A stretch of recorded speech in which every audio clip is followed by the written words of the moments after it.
Good morning, students. Now, today I will start in physics class 11 motion of satellites. देखिए, satellites movement होती है, space में satellite movement होती है, लेकिन ये सैटेलाइट मूवमेंट किस तरह होती है? ठीक है, ये ऑर्बिट्स पे मूव किया करते हैं। ऑर्बिट्स जो है जैसे होते नहीं है कि ऑर्बिट्स सन के हमारे कहते हैं सन के चारों ओर जितने प्लान अर्थ हमारी रिवॉल्व किया करती है, तो अर्थ जो रिवॉल्व करती है वो आपके ऑर्बिट्स पे रिवॉल्व करती है। अर्थ भी आपकी एक सैटेलाइट है, लेकिन ये नेचुरल सैटेलाइट है। ठीक है, जिस प्रकार एक नेचुरल सैटेलाइट रिवॉल्व किया करते हैं, उसी प्रकार आर्टिफिशियल सैटेलाइट्स भी रिवॉल्व किया करते हैं। तो ऑर्बिटल स्पीड होती है इनकी, ऑर्बिटल स्पीड ऑफ सैटेलाइट। अब ऑर्बिटल स्पीड ऑफ सैटेलाइट कैसे होती है ये आपको निकालना है। ठीक है, तो इसके लिए पहले आप एक काम करिए, न्यूटन का सेकंड लॉ इस्तेमाल करिए। ठीक है, न्यूटन का सेकंड लॉ इस्तेमाल करेंगे क्योंकि सेंटर से भाई ऑर्बिट्स उनके चारों रिवॉल्व करते, सर्कुलर शेप में रहता है, तो उसमें कहीं ना कहीं सेंटर होता है। सेंटर के चारों ओर उस सर्कुलर पैथ पे एक फोर्स अप्लाइड होता है, जिसके जहाँ से सैटेलाइट बाहर जा नहीं पाती, वो फोर्स के थ्रू जो है अपनी ओर अट्रैक्ट किए रहती है। ठीक है, तो by Newton second law, by Newton second law F = m है। ठीक है, अब एंगुलर एक्सेलरेशन लगता है, सर्कुलर मूवमेंट होती है, तो ड्यूरिंग सर्कुलर मूवमेंट,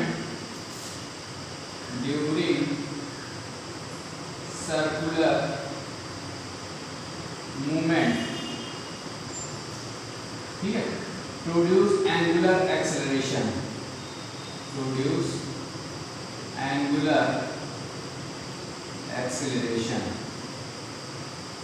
ठीक है, मीन्स a = v²/r।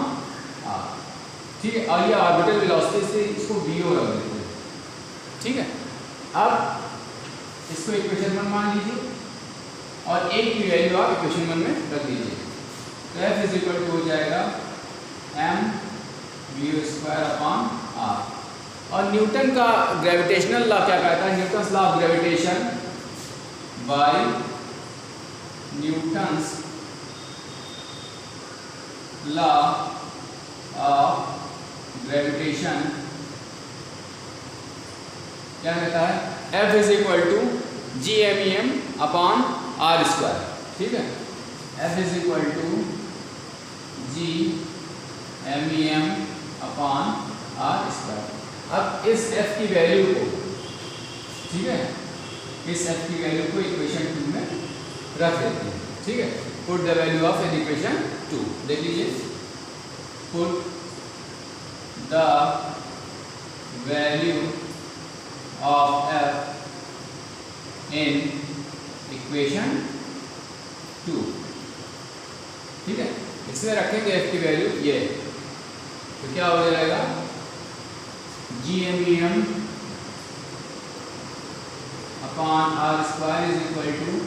mv²/r। अब एक चीज देख लीजिए, हमें ऑर्बिटल वेलोसिटी फाइंड करनी है। ठीक है, तो ये और ये आपका ये कैंसिल हो गया, ये आपका यहाँ से कैंसिल हो गया, तो मतलब आ गया gm =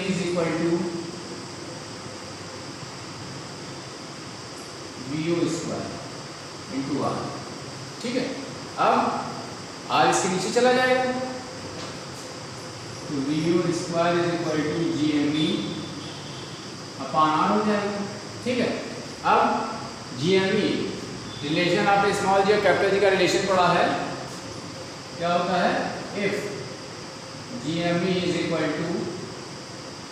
gr² होता है ना, इस gme की जगह पे हम gr² रख देंगे। ठीक है, देख लीजिए क्या मिलेगा, gme की जगह gr² जब रखेंगे तो हमें मिलेगा क्या? देख लीजिए, V O square is equal to G R E square upon R. ठीक है, G R E square upon R, ये हो गया आपका। अब इसके बाद आप क्या करेंगे, इस आर की वैल्यू जो है आपको आर ई प्लस एच रख देंगे। ठीक है, इस आर की वैल्यू को आर ई प्लस एच रख देंगे। If R is equal to R E plus H, यहाँ पे रख दें। ठीक है, तब क्या मिलेगा, देख लीजिए, V O square is equal to G R E square upon R E plus H.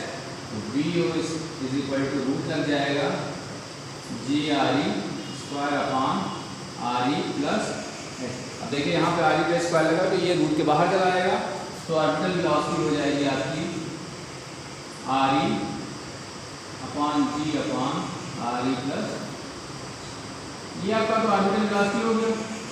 अब एक रिवोल्यूशन करने में उसको कितना टाइम लगता है, कितना समय लगता है, मतलब time period of revolution of satellite देख लीजिए।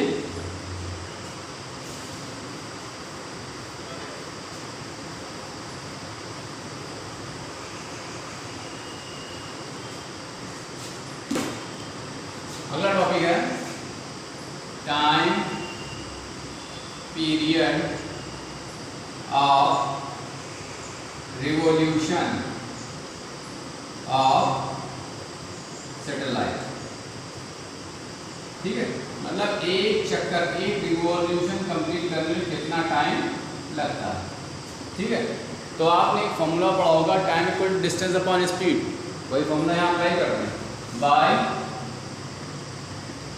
Time is equal to distance upon speed. ठीक है, अब टाइम तो आपका कैपिटल टी हो जाएगा। अब देखिए वो जो डिस्टेंस थी, जो पैथ था वो आपका सर्कुलर है, तो सर्कुलर पैथ में आप सरकमफ्रेंस ऑफ सर्किल रखेंगे, तो सरकमफ्रेंस ऑफ सर्किल का फॉर्मूला 2 पाई आर होता है, यहाँ डिस्टेंस में 2 पाई आर रख देंगे आप। और स्पीड कौन सी, ऑर्बिटल स्पीड होती है ना, वी ओ। और अभी आपने ऑर्बिटल वेलोसिटी निकाली है। अब इस आर की जगह पे आप आर ई प्लस एच रखेंगे। If R is equal to R E plus H, तो क्या हो जाएगा, T is equal to 2 pi R E plus H upon orbital velocity आपने निकाली है G M E upon R E plus H. ठीक है, G M E upon R E plus H, देख लीजिए, root G M E upon R E plus H, ये हो गया आपका। अब इसको अगर रूट हटाते हैं तो इसके ऊपर पावर 1/2 लग जाएगी, देख लीजिए, T is equal to 2 pi R E plus H upon, अब ये हो जाएगा आपका G M E upon R E plus H power 1/2। ठीक है, अब एक चीज फिर देखिए क्या करेंगे, अब इसको और इसके ऊपर देखिए क्या करेंगे, G is equal to 2 pi R E plus H upon G M E power 1/2 upon R E plus H power 1/2। अब देखिए यहाँ इसके ऊपर पावर 1 लगी हुई, यहाँ पे 1/2 है, तो ये यहाँ से जाके इससे मल्टीप्लाई हो जाएगा। और आर ई प्लस है, यहाँ पे भी आर ई प्लस है, मतलब बेस सेम है, तो बेस सेम होने पे पावर जो होंगी वो प्लस हो जाती हैं। देख लीजिए, T is equal to 2 pi R E plus H, अब यहाँ से मल्टीप्लाई हो गया 1 plus 1/2 upon G M E power 1/2। अब इसकी वैल्यू क्या हो जाएगी, 2 1 जा 2 1 3/2, तो T is equal to 2 pi R E plus H 3/2 upon G M E power 1/2। अब एक चीज इसको हम लिख क्या सकते हैं, ये भी देख लीजिए, t is equal to 2 pi root लगा दें। अब ये आपका हो जाएगा R E plus H power 3 into 1/2 इसको लिख सकते हैं, तो वही लगा दिया अपॉन GME। अब if GME is equal to GRE square, ठीक है। अब इस GME के बजाय पे GRE स्क्वायर रखेंगे, तब क्या मिलेगा देख लीजिए आप लोग। तो t इज इक्वल टू हो जाएगा आपका 2 pi root RE plus H का होल क्यूब अपॉन इसका GRE स्क्वायर हो जाएगा, ठीक है। अब RE स्क्वायर वाला ये स्क्वायर बाहर रूट लगा हुआ है, तो ये RE बाहर चला आएगा। t is equal to 2 pi upon RE root RE plus H का होल क्यूब अपॉन यह आपका टाइम पीरियड निकला। मतलब एक पूरा रिवोल्यूशन, एक पूरा चक्कर लगाने में कोई भी सेटेलाइट कितना टाइम लेती है, ठीक है। इसी चीज़ को अब अगर सेटेलाइट के बारे में पता लग गया, तो बात यहाँ ये आती है कि हमने बताया था अभी कि जैसे मतलब सेटेलाइट सन के चारों चक्कर लगाते हैं, ठीक है। और बात ये होती है कि वो उसके चारों, हमने ये भी बताया था, उसके चारों एक फोर्स अप्लाइड होता है, ठीक है। देखिए फोर्स अप्लाइड है तो इन दोनों के बीच अगर फोर्स होता है तो कोई ना कोई ऐसी चीज़ है जो इन दोनों को बांधे रखती है। फोर्स क्यों अप्लाइड होता है? वो फोर्स एनर्जी के चक्कर में अप्लाइड होता है। एनर्जी के कारण सेटेलाइट उस ऑर्बिट से अलग जा नहीं सकता, ठीक है। और इसी एनर्जी के कहते हैं बाइंडिंग एनर्जी। तो बाइंडिंग एनर्जी ऑफ सेटेलाइट हम अगली टॉपिक ले चलते हैं, बाइंडिंग एनर्जी ऑफ सेटेलाइट। देख लीजिए अगला टॉपिक है binding energy of satellite.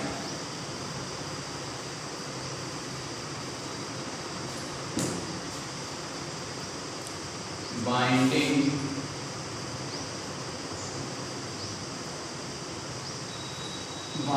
Energy of satellite, ठीक है। बाइंडिंग एनर्जी हमने U इज इक्वल टू आपने पढ़ा है potential energy of satellite, potential energy of satellite U is equal to minus GMEM upon RE, ये आपने पढ़ा है GMEM अपॉन RE, ठीक है। ये चीज़ है भाई, जब ग्रेविटेशन पढ़ा रहा था तो मैंने उसको बताया कि potential energy U is equal to minus GMEM upon RE। अब इसमें बात यह है कि जब उसके पास एनर्जी भाई सन के पास थी, तो जो सेटेलाइट रिवॉल्व कर रहा है तो भाई उसके पास कम हो रही है। जैसे आप किसी को कुछ देते चले जा रहे हैं, ठीक है। जैसे आपके घर में 5 किलो चावल है, आपने अपने पड़ोसी को वो 5 किलो चावल दे दिया, तो आप नेगेटिव से फॉर्म में चले गए, लेकिन जिसने लिया वो पॉजिटिव फॉर्म में चला गया। तो सेटेलाइट जो है, सेटेलाइट को एनर्जी मिलती चली गई तो पॉजिटिव फॉर्म में चला जाएगा। तो if after taken the energy by satellite, taken the energy by satellite, तो U की वैल्यू हो जाएगी प्लस GMEM अपॉन RE। ये हो गया आपका, ठीक है। अब क्या होगा, अब इसमें जो है सेंट्रीपिटल फोर्स अप्लाइड हो रहा है। भाई सीधी सी बात है, अगर उसमें एनर्जी पैदा हो, वो किसी तरह बांधे रखती है, तो सेटेलाइट के चारों तरफ रिवॉल्व कर रही है। तो सेटेलाइट के चारों तरफ रिवॉल्व इसलिए कर रही है क्योंकि उसमें सेंटर से जो भी सन है, मतलब जो भी न्यूक्लियस में है, ऑर्बिट्स के चारों न्यूक्लियस है, तो न्यूक्लियस में चारों वहाँ से सेंटर से फोर्स अप्लाइड हो रहा है। तो कौन सा फोर्स अप्लाइड हो रहा है? सेंट्रीपिटल फोर्स अप्लाइड हो रहा है। तो बाय द सेंट्रीपिटल फोर्स,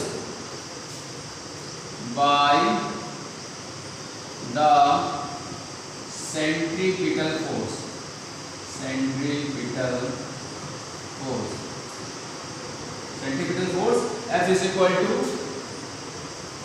क्या होगा? mvo square. ऑर्बिटल की बात हो रही है, mvo square upon R, radius के थ्रू, ठीक है, radius of the R you, ठीक है। अब एक चीज देखने वाली बात है, फोर्स अप्लाइड हो रहा है तो इसके through F is equal to आप लगा देंगे, ठीक है, लगा देंगे, F is equal to Newton law of gravitation लगा देंगे, ठीक है। F is equal to G MEM upon RE square, ठीक है। अब इसकी जगह पे हम यहाँ पे इसको रख दें F की जगह पे, तो देखिए M VO square upon RE is equal to G MEM upon RE square, ठीक है। अब देखिए ये M कैंसिल हो गया, ये RE और ये कैंसिल हो गया, तो VO स्क्वायर की वैल्यू आ गई आपकी, VO square is equal to GME upon RE, ठीक है। ये आपकी VO स्क्वायर की वैल्यू आ गई। अब काइनेटिक एनर्जी बाय मूवमेंट पैदा हो गया, जब तक रेस्ट में थी तो पोटेंशियल एनर्जी थी, फिर इसमें काइनेटिक एनर्जी आ गई, ठीक है। इफ देख लीजिए, if K is equal to half MVO square, अब देखिए VO स्क्वायर की वैल्यू आपने निकाली यहाँ पे, ठीक है, तो VO स्क्वायर की वैल्यू वहाँ रख दें, तो K इज इक्वल टू हो जाएगा 1/2 M into GME upon RE, ठीक है। अब ये आपके पास आ गई, मतलब GMEM अपॉन RE, ठीक है। अब इसमें टोटल एनर्जी, ठीक है, total energy of the satellite निकाल लें, तो टोटल एनर्जी ऑफ सैटेलाइट ऐसे निकालेंगे U प्लस K, ठीक है। देख लीजिए, total energy of satellite, total energy of satellite, ठीक है, U प्लस K, U आपके पास यहाँ है और K आपने यहाँ निकाल के रखा है, तो U की वैल्यू हो जाएगी minus GMEM upon RE plus 1/2 GMEM upon RE, ठीक है। अब एक चीज देखिए, यहाँ पे माइनस GMEM अपॉन RE, यहाँ 1/2 GMEM अपॉन RE। अब इसके बाद देखिए ये आपका माइनस में 1 है, ये हाफ है, तो बचेगा E इज इक्वल, E की वैल्यू आ जाएगी, so E is equal to आ गया minus 1/2 GMEM upon, it's known as binding energy of satellite, ठीक है। ये क्लियर हो गया। अब इसके बाद आती है बात एनर्जी हो गई, फिर एस्केप में एनर्जी के साथ एनर्जी मिल गई, ठीक है, फिर उसमें वेलोसिटी, एनर्जी पाने पे उसको वेलोसिटी मिल गई है, ठीक है, एनर्जी पाने पे भी उसको वेलोसिटी मिल गई है। देख लीजिए,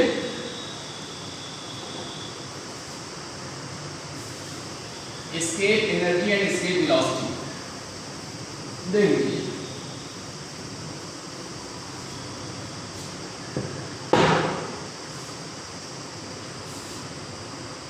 escape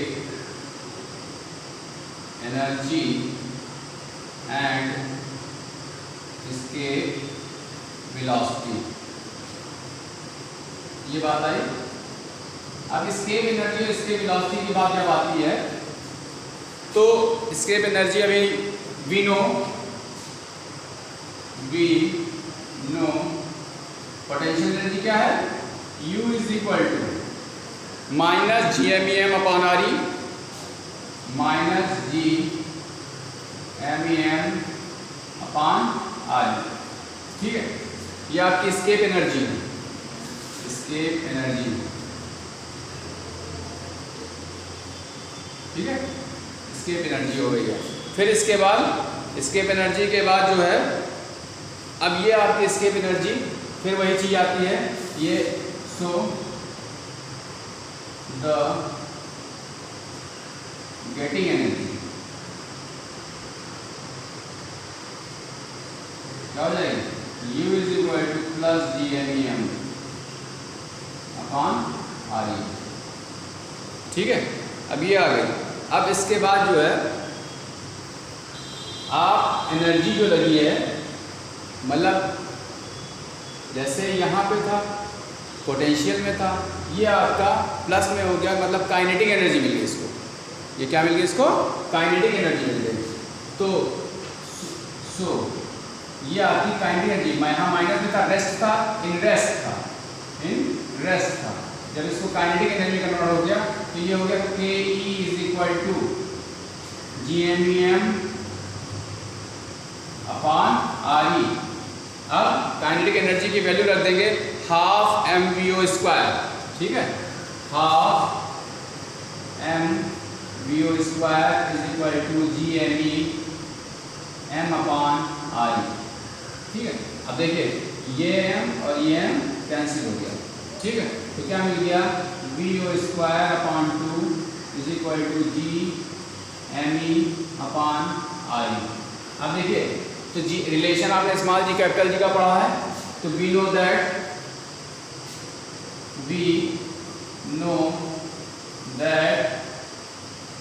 GME is equal to GRE square. इस GME की जगह पे GRE स्क्वायर रख देंगे, GME is equal to GRE square. तो इसकी जगह रखेंगे तो VO square upon 2 is equal to GRE square upon RE। अब देखिए यहाँ से ये कैंसिल हो गया, तो V स्क्वायर की वैल्यू, VO स्क्वायर की वैल्यू हो गई 2GRE। तो VO की वैल्यू हो जाएगी √2GR, ठीक है। ये आपकी इसके वेलोसिटी आ गई, एनर्जी में जाने पे वो इसकी इसके वेलोसिटी आ गई। फिर इसके बाद आती है रिलेशन आता है ऑर्बिटल वेलोसिटी और इसके वेलोसिटी के बीच रिलेशन आता है, देख लीजिए।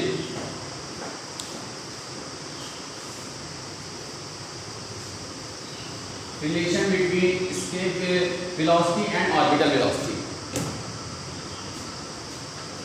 relation between escape velocity and orbital velocity, ठीक है। अब एक चीज बताएं, ऑर्बिटल वेलोसिटी की वैल्यू क्या होती है? ऑर्बिटल वेलोसिटी की वैल्यू होती है VO is equal to no VO orbital is velocity equal to √GRE, और एस्केप वेलोसिटी, तो एस्केप वेलोसिटी अभी बताया हमने VE is equal to √2GRE, ये होती है, ठीक है। अब हम क्या करेंगे, इसको इक्वेशन 1 मान लिया, इसको इक्वेशन 2 मान लिया, तो इक्वेशन 1 को इक्वेशन 2 से डिवाइड कर देते हैं। देख लीजिए equation 1 divide by 2, equation 1 divide by 2, तो इक्वेशन 1 को 2 से डिवाइड करेंगे तो VO upon VE is equal to √GRE upon √2GRE। अब देखिए, अब इसको VO upon VE is equal to पूरे रूट में ले लेंगे, तो GRE अपॉन 2GRE, ये GRE कैंसिल हो गया, तो बच क्या रहा है VO is equal to VO upon VE is equal to 1 upon √2, ठीक है।